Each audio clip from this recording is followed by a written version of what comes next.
بے وطن بے وطن حسینا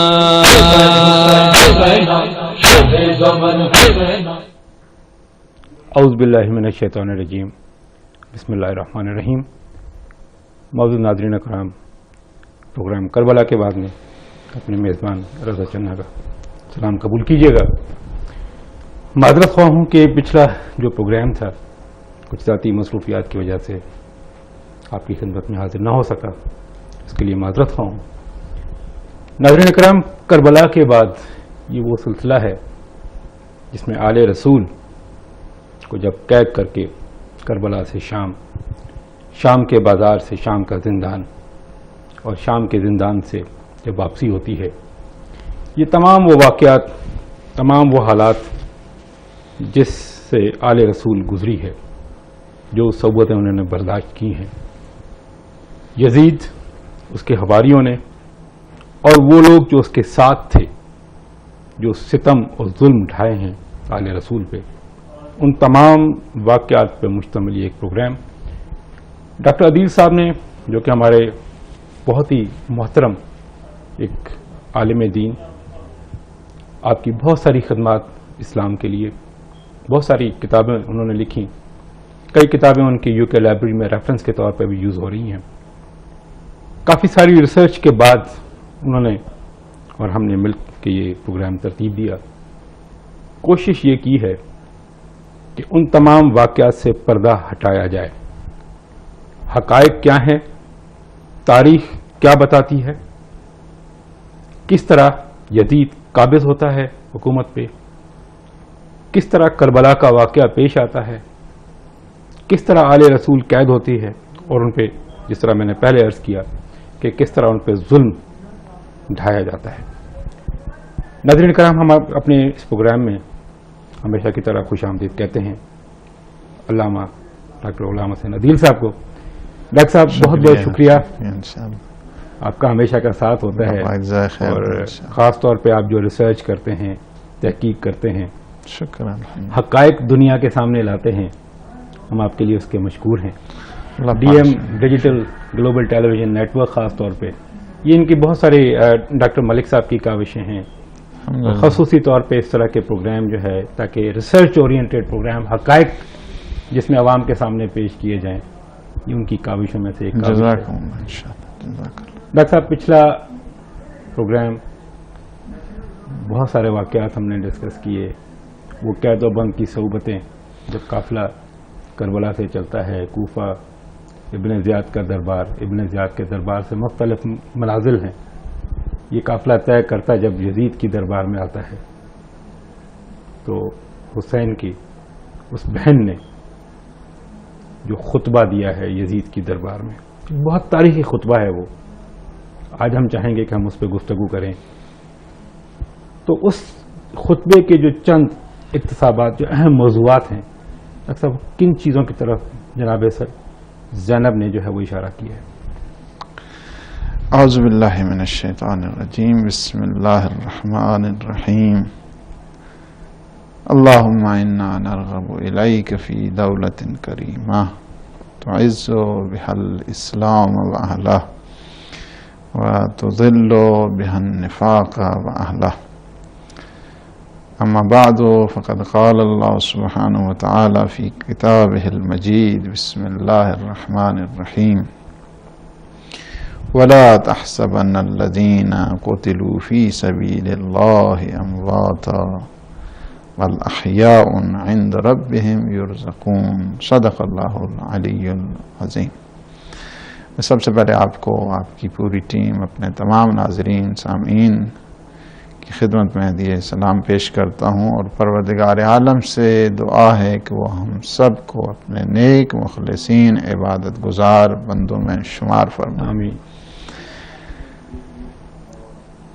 ایک بہت بڑا موڑ ہے تاریخی کہ جس کی طرف آج ہم جا رہے ہیں. ظاہر ہے کہ کربلا کی جو تاریخ ہے، انسانیت کی تاریخ ہے، دکھوں سے بھری ہوئی تاریخ ہے، جس میں سراپا عشق توحید ہے، عشق رسالت ہے، عقائد ہے، دین ہے، تدین ہے، شریعت ہے، بلکہ ہمیشہ ہمیشہ کے لیے رہنے والی وحدت پروردگار باقی ہے، اور ہمیشہ ہمیشہ کے لیے یزیدیت.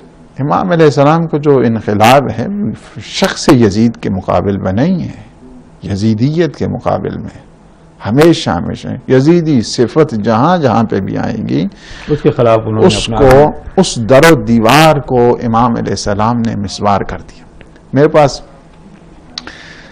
بریڈ فورڈ سے کچھ علماء ملنے کے لیے ہے، تو انہوں نے ایک بہت خوبصورت مجھے ربائی سنائی ہے اس پروگرام کے سلسلے میں جب بات ہو رہی تھی. تو مجھے کہا کہ ہے فارسی میں، اس کی میں ٹرانسلیشن کروں گا.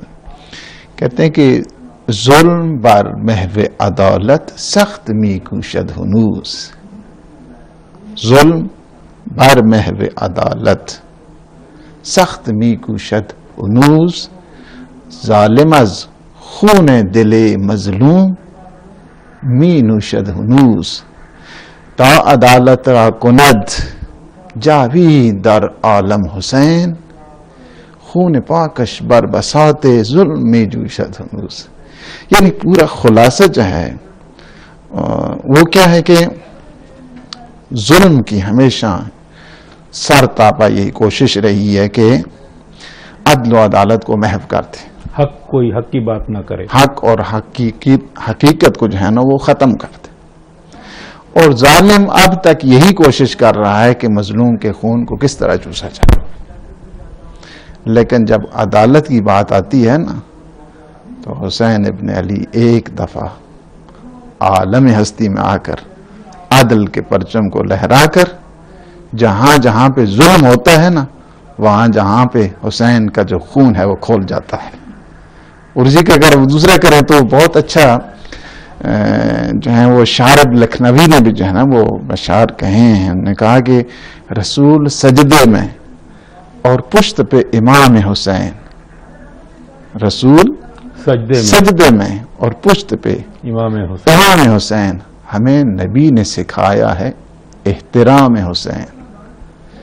مٹا دو ظلم جہاں میں، جہاں جہاں پہ ملے میرے خیال میں، یہ بھی ہے انتقام حسین. بہت خوبصورت. تو یہ اگر اس انداز میں پورا دیکھا جائے، پورے ہر قسم کی جو ظلم تھی، بربریت تھی، فساد تھا، بد اخلاقی تھی، اس کو مٹایا گیا. اور جو وارثان خون شہداء ہے، خون شہداء کے وارث، ان کا انسان جتنا شکر ادا کرے انسان کبھی ادا نہیں کر سکتا ہے. اس وقت اخلاق دیکھیں، نماز دیکھیں، روزہ دیکھیں. جی دیتے نصر حسین تو پڑھتا نماز کون.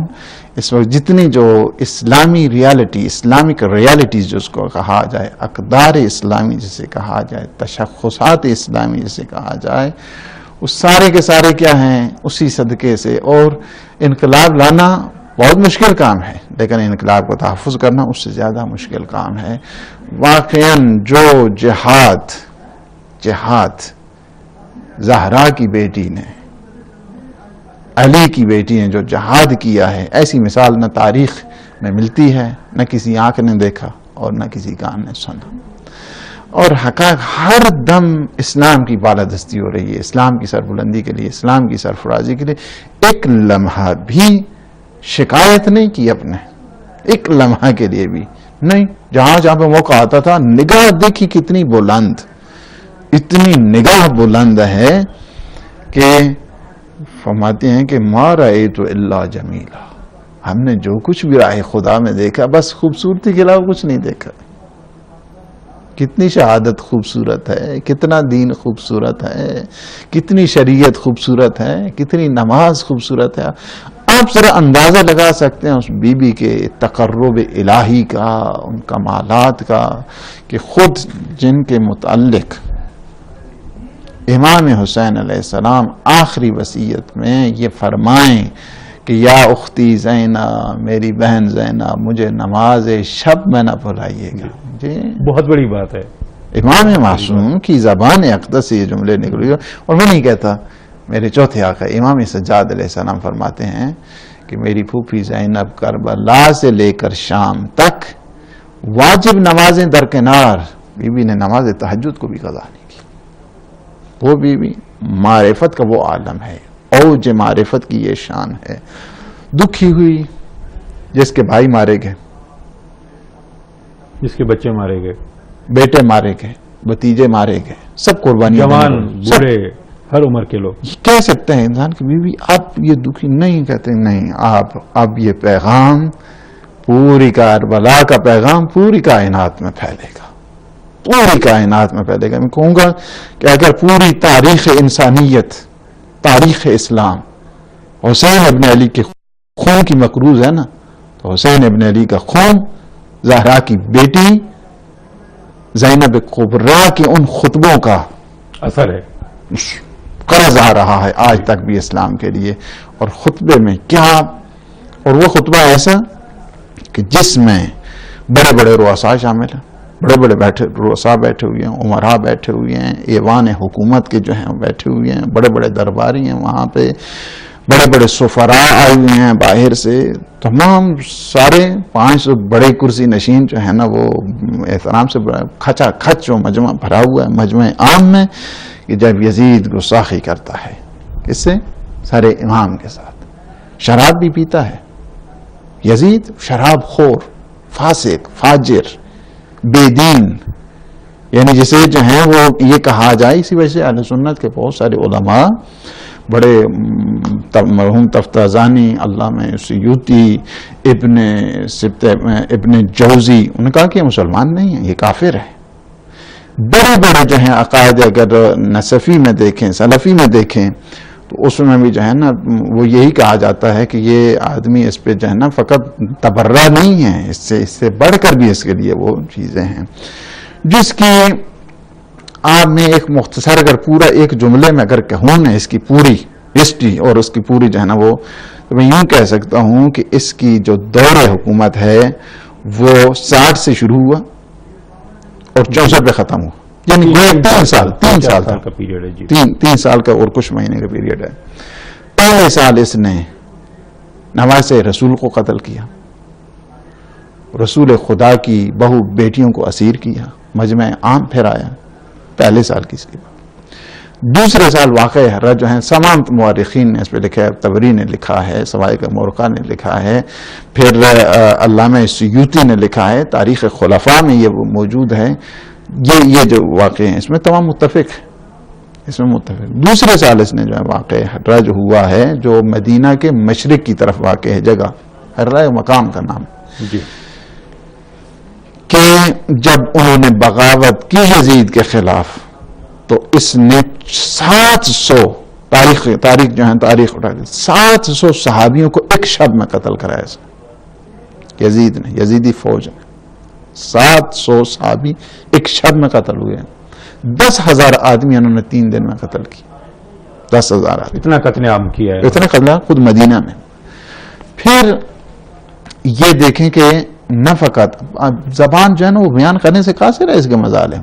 300 جوان باقرہ جو بچیاں تھیں، 300 اس 3 دنوں میں، یہ تو تاریخ ہے.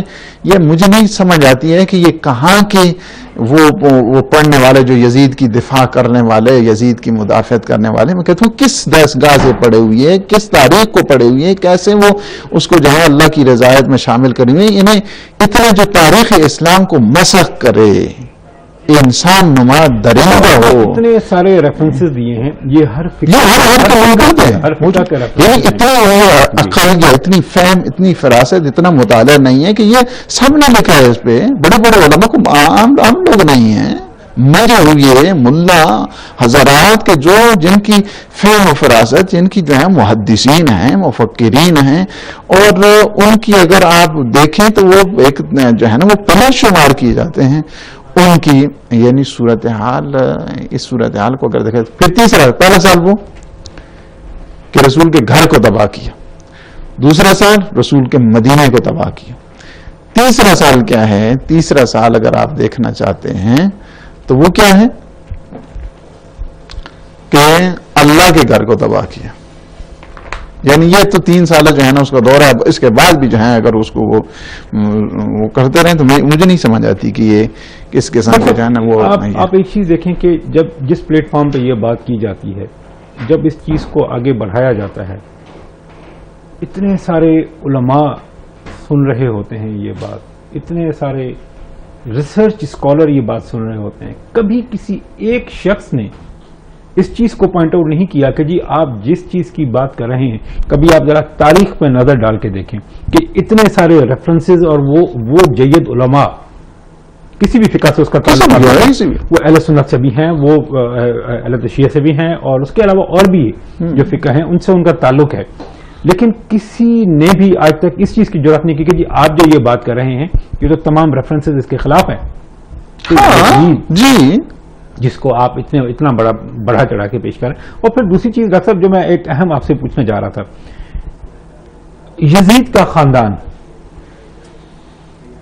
کتنا عرصہ جو ہے مطلب جب رسالت مآب صلی اللہ علیہ وسلم حیات رہے، کتنا عرصہ ان کا ساتھ ان کے ساتھ رہا؟ میں بالکل یہ جو ہے نا بہت مہم آپ کا کوشچن ہے. یہ خود خطبے کے اندر بھی جو ہے نا یہ چیز ہائی لائٹ ہو چکی ہے، لہٰذا میں اسی پہ آ کر یہ سوال آپ کا رہے گا اور میں خود اس کو جو ہے نا سوال کو بتاؤں گا کہ یہ جو آپ نے کوشچن کیا ہے جی یہ خود بیوی نے بھی جو ہے اس کوشچن کو ہائی لائٹ کیا ہے، جواب دیا اسی چیز کا. آج میں ناظرین کو بتاتا چلوں کہ ناظرین کرام جو ہمارا آج کا یہ پروگرام ہے، وہ شخصیت جس نے حسین کی اس تحریک کو آگے لے کے چلی ہے، حسین کے اس مشن کو آگے لے کے چلی ہے، اور اس نے دنیا کو تا قیامت تک بتا دیا کہ حق کیا ہے اور باطل کیا ہے. اگر آپ نے حق کی شناخت کرنی ہے تو کس طرح کرنی ہے، اور اگر باطل کو آپ نے ڈھونڈنا ہے اور باطل کو جو ہے بالکل نیست و نابود کرنا ہے تو کس طرح کرنا ہے. یہ وہ بیوی ہیں جنہوں نے جب یزید کی دربار میں یہ خطبہ دیا ہے تو یہ اس کی شخصیت کو پہلے بتانا ضروری ہے تاکہ آپ اس تمام چیزوں کو سامنے رکھتے ہوئے جب وہ خطبہ دیا جا رہا ہے اور وہ خطبہ پیش کیا جا رہا ہے یزید کی دربار میں، اس کی اہم اقتصابات، اس کے اہم مضامین، اس پہ ہم ضرور روشنی ڈالیں گے، اس پہ ضرور بات کریں گے. ڈاکٹر صاحب، حضرت زینب سلام اللہ علیہ کی شخصیت، مطلب اس پہ اگر کمنٹس ہم اور آپ کریں تو ہم کیا کر سکتے ہیں؟ ہماری کیا مجال ہے؟ یہ وہ بی بی کہ جس نے یزید کی دربار در و دیوار کو ہلا کے رکھ دی. اس خطبے کی جس کی آپ بات کر رہے ہیں، اثر کچھ لوگوں پہ ہوا جو وہاں موجود تھے. عرض کرتے چلوں کہ جہاں تک خطبے کی بات ہے اور خطبے کی نکوش کا مسئلہ ہے اور خطبے کی خد و خال کا مسئلہ ہے، خطبہ اتنا عہد آفرین ہے، اتنا انقلاب آفرین ہے، اتنا انسان کے اذہان کو گرما دینے والا ہے، اتنا انقلابی خطبہ ہے. یعنی خطبے کے اگر حقائق کو دیکھا جائے، افکار کو دیکھا جائے، اس کے اسرار اور رموز کو دیکھا جائے، اتنے اس میں حقائق جو بالخصوص میں تو یہ واقف گزارش کروں گا، التماس کروں گا کہ اپنے جو مبلغین ہیں ان کے لیے کہ اس خطبے کو کم از کم اگر چند مرتبہ پڑھ کے اور اس کے بعد جو ہے نا وہ جو فریز ہیں اگر اسے حفظ کر کے، بہت بڑی اس میں سجا ہے، بہت بڑی اس میں فصاحت اور بلاغت ہے. یعنی یہ اگر کہا جائے کہ پروردگار اگر علمہ البیان کا جو مصداق بناتا ہے جی تو وہ یہی گھرانہ ہے کہ اس قدر فصاحت، اس قدر بلاغت، بلکہ میں اس کو خطبے کو اگر یہاں بھی یوں کہوں تو عقلی میں فصاحت کی شہزادی نے جو خطبہ دیا ہے اس کی گہرائی، اس کی گہرائی تک پہنچنے کے لیے عام انسان کے بس کا کام ہی نہیں. اس قدر اس میں عمق ہے، اس قدر اس کے ڈیپتھ ہے، اس قدر اس میں جو ہے نا وہ معرفت ہے، اور جو پورا دریا ہے یعنی دریائے معرفت ہے، پورے کا پورا جو ہے نا وہ ایک بحر عرفان ہے اس میں اگر دیکھا جائے کہ جس میں آیات پروردگار سے شروع ہوتا ہے، آیات پروردگار پہ ختم ہوتا ہے. اس خطبہ کی بات، اس خطبے کی بات آیت سے شروع، آیت پہ ختم. یعنی کیا ہے، بی بی نے ایک بہت بڑا، اتنا بڑا میسج دیا. یعنی اگر کوئی چاہتا ہے کہ مکتب زینبی سے دروس حاصل کرے، سبق حاصل کرنا چاہتا ہے تو اس پہ اگر پوری گفتگو کی جائے تو اس کے لیے تو ایک پھر تالیف چاہیے نا. اس پہ تو ایک دو پروگرام میں تمہیں یہ نہیں سمیٹا جا سکتے. باہر کا ایسا فکری انقلاب بپا کیا کہ اس دن سے اس یعنی جس وقت یہ خطبہ اس دن سے لے کر 10 سال تک اس کے شعلے لوگوں کے سینوں میں جو ہے نا وہ آتش بن کے رہے، اور خطبے کی وجہ سے اتنے لوگوں میں مدافعت پیدا ہوئی، اتنے لوگوں میں وہ دفاع پیدا ہوا اسلام کا کہ 10 لاکھ آدمی جی اس خطبے کے بعد جو ہے نا وہ مختلف تحریکوں میں، مختلف موومنٹ میں، مختلف جو ہیں وہ اسی طرح جو ہیں وہ حرکتیں جو ہیں وہ تحریکیں چلتی رہیں کہ جس کی یعنی خطبہ نہیں پوری کی پوری ایک تحریک ہے، ایک خطبہ نہیں پوری کی پوری جو ہے نا موومنٹ ہے، جس کے بعد یعنی 10 سال تک مسلسل انتقام کے شعلے جو ہیں بڑھتے رہے، اور یزیدیت کے خلاف ایک مسلسل آواز تو کیا ہے جناب زینب، ایک حرکت کا نام ہے، ایک تحریک کا نام ہے، ایک موومنٹ کا نام ہے، ایک فکر کا نام ہے، ایک مکتب کا نام ہے کہ جس میں فلسفہ ہے، پوری جو ہے نا وہ آئیڈیالوجی ہے، اور جس سے آپ یہ دیکھ سکتے ہیں کہ بالخصوص اس کے جو ہے نا ابتدائی حالات اس میں دیکھنا چاہیں، اس میں ایک ایک جو ہے نا وہ لائن کو دیکھیں، کیا کیا بڑا جو ہے نا اس میں میسج ہے، اور بیوی جو شروع کرتے ہیں فرماتی ہیں کہ قامت زینب علیہ السلام، جب یزید نے گستاخی کی سر امام کے ساتھ، اسلامی شعائر کے ساتھ، اسلام اور وحی اور رسالت کا جب اس نے مذاق اڑایا اس وقت، جی ظاہر ہے نا یہ بتا دیا ہے کہ جب اللہ کے نام پہ حرف آئے فوراً کھڑے ہو کر قیام کیا کرو، یہ ہے قامت زینب علیہ السلام وقالت، اس وقت کھڑے ہو گئی، زہرا کی بیٹی کو جلال آیا، کہا یزید تو یہ خدا کا انکار، تو کہہ رہا ہے کہ یہ بنی ہاشم کو، تمہاری کیا جرت؟ اس کے بعد شروع کیا الحمدللہ رب العالمین وصلی اللہ علی رسولہ وآلہ اجمعین صدق اللہ سبحانہ ثم كان عاقبة الذين اساءوا السوء ان كذبوا بآیات اللہ وكانوا بها يستهزئون۔ فرمایا کہ کتنی بری عاقبت ہے ان لوگوں کے لیے کہ جنہوں نے آیات، یہ منافقین کے بارے میں یہ آئے تھے کہ وہ جو آیات پروردگار کو جھٹلاتے ہیں، تکذیب کرتے ہیں، اور وہ کہ جو آیات الہی کا استہزاء کیا کرتے ہیں۔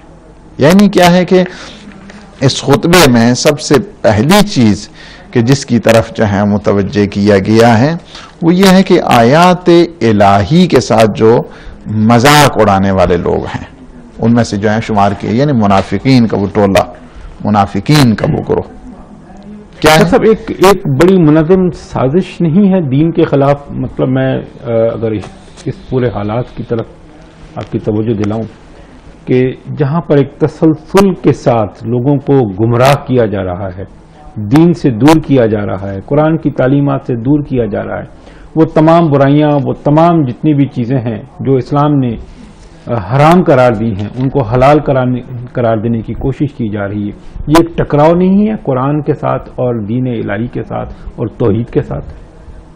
اس میں کوئی شک نہیں ہے کہ جو بھی جو دین محمدی صلی اللہ علیہ وآلہ وسلم کے خلاف جو ہے نا وہ کھیلتے ہیں اور ان کو مٹانے کے لیے ظاہر ہے کہ اگر شیطانی طاقتیں ہیں تو الہی طاقتیں بھی تو موجود ہیں کہ جو انہوں نے ہر دور میں دفاع کیا ہے، اگرچہ وہ قلیل ہی، کم من فئۃ قلیلہ، کتنے جو ہیں وہ قلیل گروہ ہیں کہ جو ہیں وہ غلبت علی فئۃ کثیرہ، کہ جو بڑے بڑے گروہوں کے پہ جو ہے نا وہ انہوں نے فتح پا لی ہے۔ تو اسلام کے نزدیک کثرت اور قلت معیار نہیں ہے، اسلام کے نزدیک حق اور حقانیت مراد ہے۔ حق اگرچہ کم افراد ہوں تب بھی حق ہے، باطل اگرچہ زیادہ افراد ہوں تب بھی باطل ہے، اور اس کی مثال جو ہے خود کربلا ہے، ادھر اگر 72 ہیں ادھر ہزاروں موجود ہیں، لیکن یہ بتا دیا ہے کہ حق ہمیشہ حق ہی رہتا ہے، اور طاقت ہمیشہ حق نہیں ہوا کرتی ہے، حق طاقت ہوا کرتا ہے۔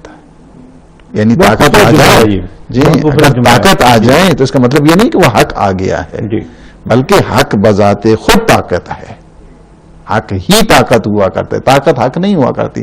اگر طاقت حق ہوتی تو پھر اور حق بن جاتا، اگر طاقت حق ہوتا، لہذا طاقت حق نہیں ہے، حق طاقت ہے۔ اور یہ بتا دیا ہے کہ نہیں، یہ وہ جو منافقین کے جنہوں نے کربلا کے معرکے میں ان عزیز شہداء پاک بازوں کو جنہوں نے قتل کیا ہے، جو ان کے خلاف جو ہے نا وہ یہ قیام کیا جا رہا ہے۔ پہلی صورت یہ ہے کہ سرزنش کی، اور اس آیت کے پڑھنے کے بعد اب میں وہ چونکہ دوسرا آپ کو جو آپ کا خود کوشچن ہے اس کی طرف بی بی نے متوجہ کیا تاکہ وہ پہلے آ جائے کہ جس میں بی بی نے جو فرمایا کہ آمین العدل یبن طلقہ، اے ہمارے آزاد کردہ غلاموں کے بیٹے، کیا یہ عدل و انصاف ہے؟ یعنی پوری تصویر کشی کی جا رہی. وہ کہتا ہے کہ میں اگر خندق جو ہیں اگر آ جاتی تو وہ کتنی خوش ہوتی، میں اس پہ افتخار کرتا، اپنا نسب جو ہے نا وہ اس کی طرف جو ہے وہ لے گئے ان کی جو وہ 13 نسلیں پہلے. تو بی بی نے فرمایا کہ تم ان کو ابتدا نہ ہو بلکہ تم اپنی دادی کو دیکھو کہ جس نے الاسلام کے پاک باز شہید جنہیں سید الشہداء کہا جاتا ہے، حضرت حمزہ سلام اللہ علیہ، کہ ان کے جنہوں نے جگر کو چمایا، اس کی طرف تو مثال دیا کرتے ہیں. نسل اس سے ہے، نہ کہ وہ خندق چاہیے کہ بہت پاک باز، بہت ہی جو ہے نا زیرک اور عقلمند خاتون تھی، ان کی طرف نسبت مت دو. تم اپنے وہ 13 پشتیں پہلے ہیں، اتنا فاصلہ ہے تجھ میں اور اس میں، لیکن تم اس وقت دیکھو کہ تمہارے اور جس کی خون کے اندر شہداء کی اس انتقام کا بدلہ موجود ہے، اس سے کس چیز کی خیر جو ہے وہ تلاش کی جا سکتی ہے. امین العدل یمن طلقہ، اے ہمارے آزاد کردہ غلاموں کے بیٹے، تیری خواتین، کیا یہ عدل انصاف ہے اسلام میں کہ تیری خواتین، تیری بیٹیاں اور تیری کنیزیں وہ تو پردوں میں بیٹھیں، اور رسول کی بیٹیاں، رسول کی آل اور اولاد رسول کی بہو بیٹیاں وہ برسر جو ہے وہ اسی طرح دربار بے مکنو چادر تماشائیوں کے وجہ میں بیٹھے. یہاں پہ اس کا آگ لگ گئی ایک دفعہ یزید نے جب یہ کہا کہ ابن طلقہ یا طلقہ جب کہا گیا اے ہمارے آزاد کردہ غلاموں کے بیٹے، تو کہا کہ نہیں یہ صحیح نہیں ہے. اس کو خود کامل نے جو ہے تاریخ کامل میں بھی اس واقعے کو کوٹ کیا. کہتے ہیں کہ جب کہا تو ایک دفعہ آگ بگولا ہو گیا. کہتے نہیں، بیوی نے اصل میں جو نقاب کشائی کی ہے ابو سفیان کے اس اسلام کی، جب یہ اسلام فتح ہوتے ہوتے ہوتے جب انہوں نے کوشش، ایک دفعہ وہ وقت بھی آیا نا کہ صلح حدیبیہ ہوئی، صلح حدیبیہ کے بعد ایک وہ وقت بھی آیا کہ جس میں فتح مکہ جسے کہا جاتا ہے، جب انہوں نے روکا کہ ہم نہیں آنے دیں گے، نہیں آنے دیں گے. ڈاکٹر صاحب، اس سے پہلے کہ ہم آگے بڑھیں، میں چاہوں گا کہ فتح مکہ جو ہے، کیونکہ یہ تاریخ کا وہ حصہ ہے جو لنکڈ ہے ڈائریکٹ ان تمام واقعات کے ساتھ، کہ فتح مکہ جو ہے وہ کن حالات میں ہوئی، اور جب ہوئی تو کون کون لوگ تھے، اور یہ کس کس کے درمیان یہ جنگ ہوئی؟ دیکھیں وہاں پہ جو ہے جنگ نہیں ہوئی ہے فتح مکہ میں. فتح مکہ جب اسلام پھیلتا ہوا، مکہ جو ہے پہلے کئی جنگیں جو ہیں تقریباً 70 اور 75 جو ہیں وہ غزوات ہوتے رہے. 6 مہینے میں اتنے جو ہے نا وہ 80 جنگیں ہوئی ہیں بازو کا. اس طرح بھی چھوٹے موٹی جو ہیں وہ ہوتی رہی ہیں اس میں. اس وجہ سے کہ یہ ہمیشہ طاغوت کی اور اسلام دشمن عناصر اور انسان دشمن جو طاقتیں ہوتی ہیں ان کا یہ ہوتا ہے کہ پہلے جو ہے الزام تراشیاں کرو، الزام تراشیوں سے کام نہیں ہوتا تو پھر ڈراؤ دھمکاؤ کی پالیسی آتی ہے، اس کے بعد پھر ڈراؤ دھمکاؤ کی پالیسی سے کام نہیں چلتا ہے تو پھر قتل و غارت جو ہیں اس کی طرف آتے ہیں. اگر اس سے بھی کام نہیں ہوتا ہے تو پھر جو ہے جنگیں مسلط کر دیتے ہیں. جنگ مسلط آپ اگر دیکھیں یہ تاریخ اسلام کو اگر انسان دیکھے تو پورے کا پورا ایک درس ملتا ہے انسان کو. اس دوران پھر صلح حدیبیہ ہوئی. صلح حدیبیہ کے بعد جو ہے نا جب انہوں نے جب پھر گئے اور وہ پیغمبر اسلام کا پورا جو بول بالا ہے وہ مکہ پہ ہوا کہ جسے فتح مکہ جو ہے وہ کہا جاتا ہے. اور اس وقت صحابیوں نے، میں اس کا ایک جملہ یہ کہہ دوں، اس کے بعد دیکھیں کہ شان رسالت جو ہے نا وہ کس طرح، کتنے ہمارے پیغمبر رؤوف ہیں، کتنے مہربان ہیں، کتنے رحیم ہیں. کہتے ہیں کہ جب مکہ وہ فتح ہوا اس کے بعد صحابیوں نے کہا کہ آج جو ہے انتقام کا دن ہے، انتقام کا دن ہے. پیغمبر نے فرمایا آج انتقام کا دن نہیں ہے، آج مہربانی کا دن ہے، عفو درگزر کا دن ہے، آج رحم کا دن ہے. یہ کہا. اس کے بعد ایک گروہ کے جس میں سے خود ابو سفیان بھی ہے. یہ کیا ہے؟ فتح مکہ 8ویں ہجری کو ہوئی ہے. 8ویں ہجری. 11 ہجری کو پیغمبر کا وصال ہوتا ہے، یعنی 2.5 سال کا. 11 ہجری تو کیا ہو گیا نا، یعنی اگر اس کو 11 ہجری کو آپ اس انداز میں لیں کہ اہل سنت میں کیا ہے کہ 12 جو ہے وہ ربیع الاول کو وفات. ٹھیک ہے. یا مثلا جو ہے نا وہ ایک دوسرے جو سلفی ہیں جن کو وہاں بھی کہتے ہیں، ان کے ہاں مثلا 9 جو ہے ربیع الاول کو جو ہے وہ پیغمبر کا وصال ہوتا ہے، اور شیعہ کے ہاں کیا ہے 28 جو ہے سفر کو ہوتے ہیں، یعنی 2 مہینے یا 2.5 مہینے، جی 2 مہینے 2.5 مہینے اس کو تو نکالیں۔ 8ویں ہجری کو فتح مکہ ہوتا ہے، جس کے بعد ان میں سے جب اسلام کی وہ شان و شوکت، تحور، وہ جاہ و جلال، وہ حشمت کو دیکھا تو ابو سفیان بھی آئے کہ ہم بھی جو پیغمبر نے فرمایا کہ انتم الطلقاء، ہم تم سب کو آزاد کرتے ہیں۔ اس کی طرف بی بی نے اشارہ فرمایا کہ یبن الطلقاء، تمہیں اپنی تاریخ نہیں پتہ ہے، ہم تمہیں اپنی تاریخ، یعنی ان جملات سے پتہ یہ چلتا ہے کہ بی بی کا کس قدر عبور ہے تاریخ اسلام پہ، یعنی ان چیزوں، اس کے بعد جب یہ کہا تو خاموش ہو گیا، یعنی 8 سال، یعنی 8ویں ہجری سے 8ویں ہجری سے لے کر 11ویں ہجری تک عجب ہے تاریخ میں۔ مجھے نہیں پتا ہے کہ کیوں نہیں بتایا جاتا ان حقائق کو، عجب اس بات پہ لگتا ہے کہ جو 2-2.5 سال کے جو ہوتے ہیں مسلمان، وہ تو خال المومنین بن جاتے ہیں، جی مسلمانوں کے ماموں بن گئے ہیں، اور جو رسول کے ساتھ جو ہیں وہ سفر میں ساتھ ہے، عذر میں ساتھ ہے، نقش پا جس کا ساتھ ہے، کہ خود نہج البلاغہ میں فرماتے ہیں کہ میں پیغمبر کی پیروی اس طرح کرتا تھا کہ جس طرح ایک ناکا اپنے بچے کی، جس طرح ناکا کا بچہ اپنی ماں کی پیروی کرتا ہے، بالکل، اور میں اس وحی اور رسالت کی میں خوشبو سونگتا تھا۔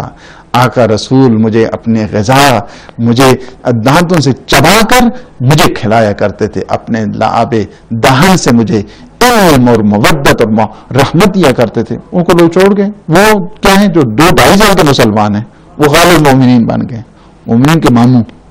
تو یہ ہے کہ ایک بہت بڑا المیہ ہے جس کی طرف انسان کو خود، یعنی تاریخ یہی بتاتی ہے کہ آج اب تو میرا سے عقل اللہ نے دی ہے، قل ہاتوا برہانکم ان کنتم صادقین، دیکھو بات یہ نہ کہو کہ کون کہہ رہا ہے بات، یہ دیکھو نا بات کیا ہو رہی ہے، کیا عقائد پہ مبنی ہے یا عقائد پہ مبنی نہیں ہے، ریسرچ کرو، اپنی تحقیق کرو، اور اس کے بعد آؤ۔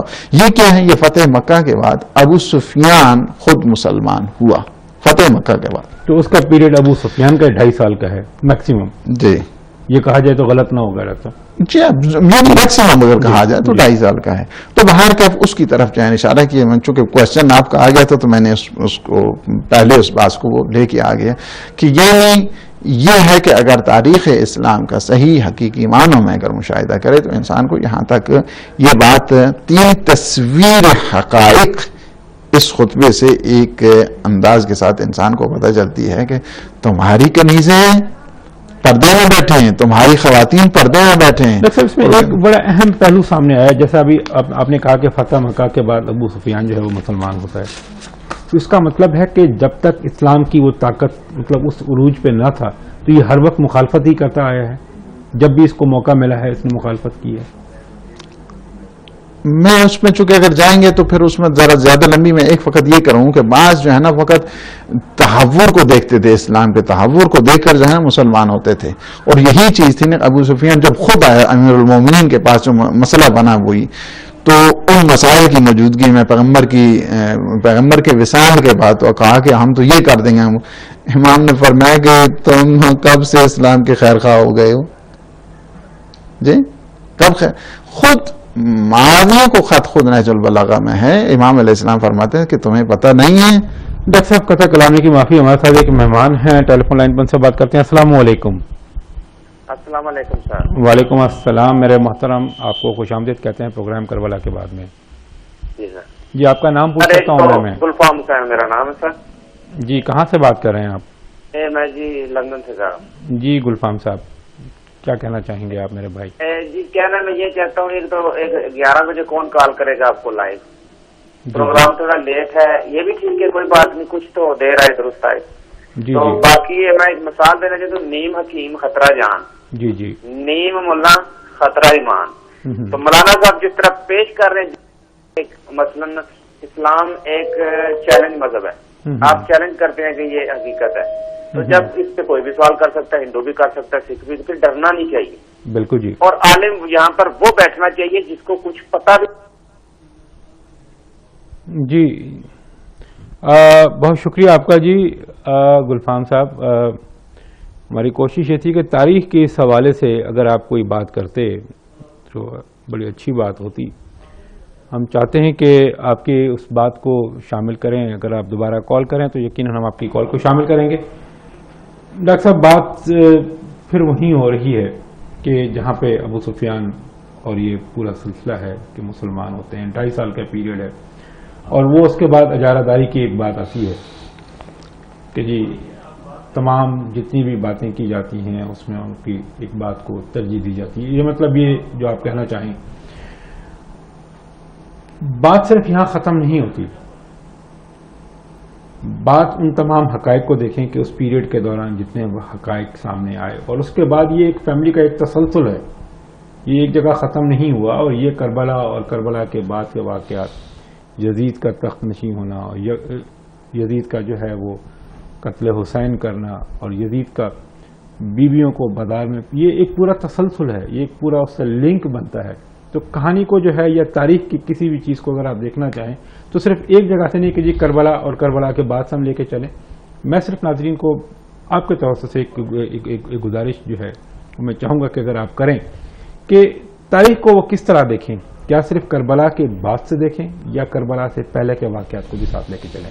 نہیں، کربلا کی جو تاریخ ہے، ہم نے پہلے اس پروگرام میں بھی عرض کیا کہ کربلا کی تاریخ کوئی ڈھکی چھپی تاریخ نہیں ہے. کربلا کی تاریخ کے علل اور اسباب ہیں. ان علل اور اسباب کو اگر دیکھا جائے، تلاش کیا جائے، تو اس وقت انسان کو پتہ چلتا ہے کہ اصل میں جو مقدمات پہلے سے تیار کیے گئے تھے ان علل اور میں یہ کویسچن ایک بہت بڑا ہے جی. اصل میں بات جو ہے نا وہ ڈائیورٹ کرنا چاہتے ہیں، اور ان کے پاس علمی چونکہ صلاحیت ہوتی نہیں ہے، مطالعہ نہیں ہوتا ہے، افکار نہیں ہوتی ہیں، پہنچ نہیں ہوتی، اپنے آپ کو جو ہے نا وہ بہت بڑا ملا سمجھتے ہیں، اور اس کے بعد یہ حقائق تاریخ کے ہیں. اس لیے میں نے کہا نا اس کہ کے بعد جب اگر اس کو آپ کسی واقعے کو دیکھ رہے ہوتے ہیں تو واقعہ بتاتے خود کچھ نہیں، اس کے پیچھے اور بھی بہت ساری چیزیں ہوتی ہیں جن کی میں نے نشاندہی کی ہے. نہیں، میں اگر ان اسباب پہ یعنی اگر بات کی جائے، اس کے اگر اسباب پہ اگر بات کی جائے تو اس کے لیے خود کئی پروگرام چاہیے. آپ دیکھیں کہ کربلا جس طرح ہم نے ابتدا میں عرض کیا کہ پیغمبر اسلام آتے ہیں، پیغمبر اسلام فرماتے ہیں کہ کربلا کی تاریخ حضرت ام سلمہ انہیں وہ کربلا کی خاک دے کر، اور پھر وہ روایات موجود ہیں خود اہل سنت اہل شیعہ کے ہاں کہ میرا بیٹا کربلا میں شہید ہو گیا، جو جب وہاں پہ موجود ہو ان سب کے اوپر لازم ہے کہ فانتصروا ہو، اس میرے بیٹے کی جو ہے وہ مدد کرنا. تو یہ ساری چیزیں کیا ہو گیا ہے کہ 50 سال نہیں گزرے تھے جی، 50 سال نہیں گزرے ہیں. اسی رسول کے جس رسول کا کلمہ پڑھتے ہیں اس رسول کے بیٹے کو 3 دن کا تشنا کربلا کے لک و دک صحرا کے اندر ذبح کر دیا جاتا ہے. کیا ہو گیا یہ ساری چیزیں کس طرح بن گئی؟ مگر اسی طرح ایک دم ہو گیا یہ سارا سلسلہ؟ ایک دم نہیں ہوا. اس کے سے کئی مقدمات بنے ہیں. اس مقدمات میں واقع غدیری موجود ہے، عشیری موجود ہے، وصال پیغمبر موجود ہے. اس میں میں بات اس لیے کر رہا ہوں کہ جب بیوی نے خطبہ دیا ہے تو جس طرف انہوں نے اشارہ کیا ہے کہ تم جس کے بیٹے ہو اور تمہارا خاندان، تو جب اس کی وہ بات ہوئی ہے تو میں چاہ رہا ہوں کہ لوگ اس نظر سے اس کو دیکھیں کہ اس خطبے کی جو تفصیل ہے وہ صرف سامنے اس وقت کی بات نہیں ہے کہ کربلا کا ایک واقعہ ہوا ہے تو بیوی نے وہ خطبہ دیا ہے، لیکن وہ تمام واقعات جو رسول اکرم صلی اللہ علیہ وسلم کی زندگی سے چلتے آ رہے ہیں ان کو انہوں نے اس میں اجاگر کرنے کی کوشش کی ہے.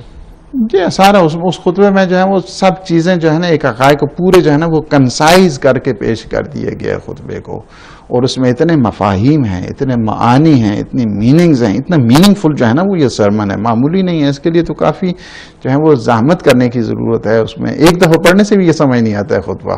اور آپ دیکھیں کہ اس خطبے کی سجا، اس کی فصاحت، اس کی بلاغت، اس کے اسرار، اس کے رموز کو جب انسان دیکھتا اس وقت پتہ چلتا ہے کہ وہ اصل جو ہے نا وہ حقائق کیا ہیں کہ یہ کون سا خاندان. اسی وجہ سے تو چپ کرایا گیا نا کہ یہ وہ خاندان ہے کہ جو زکا جو سینہ بسینہ جن سے جو ہے نا وہ علم چلا آ رہا ہے. اور یہی خطبہ تھے، خطبات ہی تھے نا کہ جس کے بعد خود امام سجاد سے بیٹا خطبہ پسند ہے، کہا کہ ماشاءاللہ انت عالمۃ غیر معلمہ، ماشاءاللہ آپ کے علم کی کیا کہنا، انت فاہمۃ غیر مفاہمہ، بغیر فہمیدہ ہیں. پھوپھی اماں آپ کے کیا، آپ کی علم، آپ کی شان. اسی وجہ سے خود صحابی جب اس خطبے کی اس لب و لہجے پہ بعض تو یہی کہتے ہیں، حتیٰ کہ خود کوفہ میں بھی یہی تھا کہ سارے حیران ہو گئے، کیا امیر المومنین زندہ ہو گئے ہیں؟ وہ فصاحت تھی، وہ بلاغت اور علم اور معرفت کا وہ اوج تھا کہ جس کی وجہ سے. اور پھر بڑی چیز جو ہے نا اس میں بی بی نے یہ فرمایا کہ تم دیکھو کہ یہ نہ سمجھو کہ تمہارے ہاتھ تم قیدی بنا لیا، تمہیں بہت عزت مل گئی ہے، تم نے بیزادی کو تم نے قیدی بنا لیا، تمہیں عزت مل گئی، تمہیں شرم کرنا چاہیے اس کے بعد. فرماتے ہیں کہ پھر تم اللہ کے نزدیک کوئی عزت دار نہیں بن گئے ہو، تم وہی ذلیل ہو. تم اپنی ناک جو ہے نا اوپر چڑھا کے وہ یعنی پورا اس میں تمہیں غرور آ رہا ہے، تکبر آ رہا ہے کہ تم نے نبی زادیوں کو گرفتار کر کے اسیر کیا. یاد رکھو تم نہ ہماری عزت کو کم کر سکتے ہو، نہ وہی رسالت کے چراغ کو بجھا سکتے ہو. تو وہ یعنی کیا ہے کہ اس طرف متوجہ کیے کہ دنیا کے خواہ مخواہ جو ہے ان چکروں میں نہ آئیں کہ فلاں جو ہے نا وہ عزت. یہ جو انسان نما درندے تھے جنہوں نے آل رسول کے جلال اور کمال کو مٹانے کی کوشش کی جی، اور لیکن کردار کی شمعیں مگر بجھ سکتی ہیں، کردار کی شمعیں ہمیشہ رہتی ہیں. اور بیوی نے یہ فرماتے ہمیشہ توکل اللہ کرتے رہنا. تو عز من تشاء و تذل من تشاء ید الخیر انک علی کل شیء، یعنی عزت بھی اللہ کے حضور ہے جی. ہر عزت کا مرکز اللہ کی ذات ہے. اللہ کسی کو رسوا نہ کرنا چاہے. کون رسوا کر سکتا ہے دنیا میں؟ جسے اللہ عزت دیتا ہے اسے دنیا کی کوئی طاقت بھی ذلیل نہیں کر سکتی. اور للہ العزت جمیعا، ہر عزت کا خزانہ پروردگار کی ذات سے ہے. تو یہ ہے کہ اس طرف یعنی جتنے عزت کے مراتب ہیں اللہ سبحانہ و تعالیٰ کے، کسی کو اگر قیدی بنایا گیا ہے تو یہ ہماری آزمائش ہو رہی ہے. اس آزمائش میں جو ہے یہ نہ سمجھے کہ وہ پتہ نہیں وہ بن گیا ہے، وہ اس سے یزید کی کوئی حیثیت نہیں بڑھ جاتی، کوئی حیثیت نہیں بنتی. اور میں کہتا ہوں کہ اتنا پیشن گوئی جو بیوی کی ہے، یہاں سے انسان کی معرفت کی ایک دفعہ جو ہے نا وہ گرہ کھل جاتی ہے کہ ایک دفعہ وہ پیشن گوئی جو ہے نا وہ کہتے ہیں واللہ، یعنی یہ جملے جو ہے نا ایک دفعہ انسان کو بالکل جھنجھوڑ کے رکھ دیتے ہیں کہ کس فرماتی ہیں کہ وَإِلَى اللَّهِ الْمُشْتَكَى وَعَلَيْهِ الْمَعَوَّلُ فَقِدْ كَيْدَكَ وَاسْعَ سَعْيَكَ وَنَعْصِبْ جُعْدَكَ فَوَاللَّهِ، یہ ہے وہ فَوَاللَّهِ لَا تَمْحُوا ذِكْرَنَا وَلَا تُمِيتُ وَحْيَنَا. کہتا ہے خدا کی قسم، خدا کی قسم، تم جتنی کوشش کر لو، جتنی سعی و جہد کر لو، جتنی فریب کاریاں تم کر لو، ہمیں خدا کی قسم ہمارے ذکر کو تو کبھی محو نہیں کر سکتا. یہ وہ ہے آج بھی ہے کہ بہت بڑا پیغام ہے. ایسا پیغام ہے کہ جو تا قیامت رہنے والا ہے. کبھی بھی قسم اٹھا کر زہرا کی بیٹی نے یہ بتا دیا، قسم خدا کی کہ تو کبھی بھی ہمارے ذکر کو محو نہیں، نابود نہیں، مٹا نہیں سکتا ہے، اور نہ ہی ہماری وحی رسالت کو تو مردہ کر سکتا ہے. یعنی یہ وہ ہے کلام کے جو ہمیشہ ہی پیشن گوئی ہے. آج بھی ذکر مصطفیٰ ہو رہا ہے، ذکر الہی ہو رہا ہے، ذکر اہل بیت ہو رہا ہے. بھئی یہ رسالت کے جو ہے پروانے اس وقت کس کے ہیں؟ یعنی یہ وہ چیز ہے کہ جس کی طرف فرماتے ہیں کہ ہاں تم گھبراؤ نہیں، وہی ٹائم رکھو.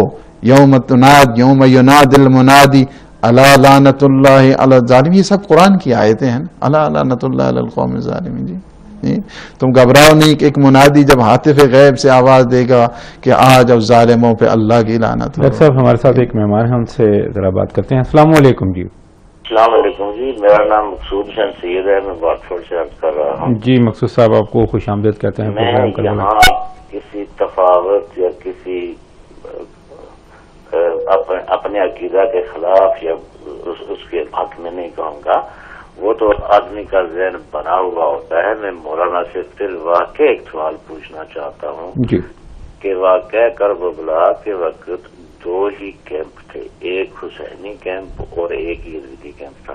جی کیا اسلام صحرائے عرب سے نکل کر دور ممالک میں پھیل گیا تھا کہ ہم یہ سمجھیں کہ وہاں اسلام بغیر حسین کے توسل سے پہنچا؟ میں تو یہ سمجھتا ہوں، میرا یہ عقیدہ ہے کہ حضور نبی کریم علیہ السلام نے جو اسلام دیا ہے یہ حسین کے توسل سے پہنچا ہے. یہ حسین کے اس مسلمانوں پر، اسلام پر حسین کا احسان ہے. جی کیا کوئی اور بھی برج تھا، کوئی اور بھی وینیو تھا، کوئی اور بھی سلسلہ تھا جو ہم یہ سمجھ نہیں پا رہے ہیں کہ کیا